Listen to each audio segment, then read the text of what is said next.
Hello, I'm Jay Parini, author of The Passages of Herman Melville. This is a novel about the life and times of one of America's great authors from the 19th century, the author of Moby Dick, Billy Budd, and other classic novels and short stories, such as Bartleby the Scrivener. Now, Melville's life was a complicated one. He was born into a very aristocratic, actually Scottish noble family raised in New York City. His father died when he was 12, and the family became impoverished. So Herman couldn't go to college.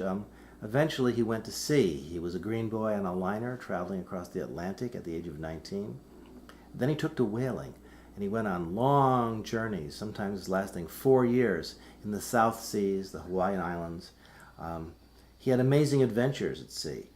In the South Seas, for example, he was captured at one point. He abandoned ship because he had a very tyrannical captain, and he and a friend abandoned ship on an island, and they were captured by a tribe of bisexual cannibals. This was an astonishing adventure.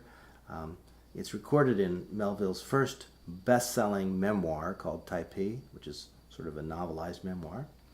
And I tell the story in great detail in The Passages of Herman Melville.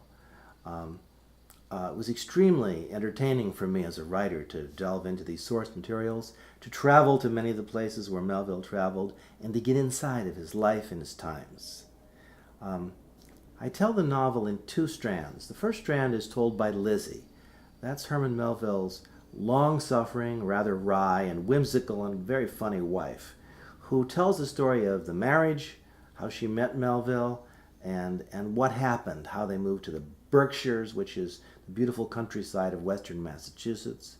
Herman set himself up in an estate called Arrowhead. They had children. He lived there with his sister and his mother and his wife and children. And down the road lived his best friend, Nathaniel Hawthorne, author of The Scarlet Letter.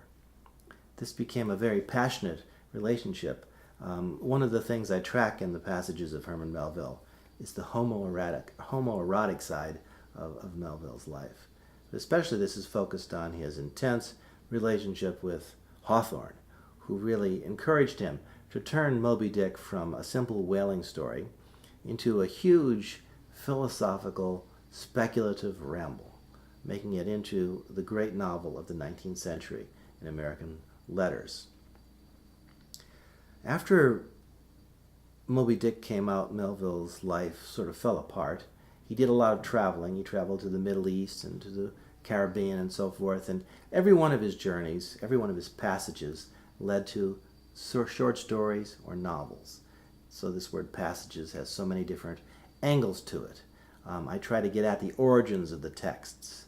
In all the even chapters, I essentially do a biographical take on Melville, kind of parodying the language of biography at some points, but always trying to track the evolution of this titanic figure, Herman Melville.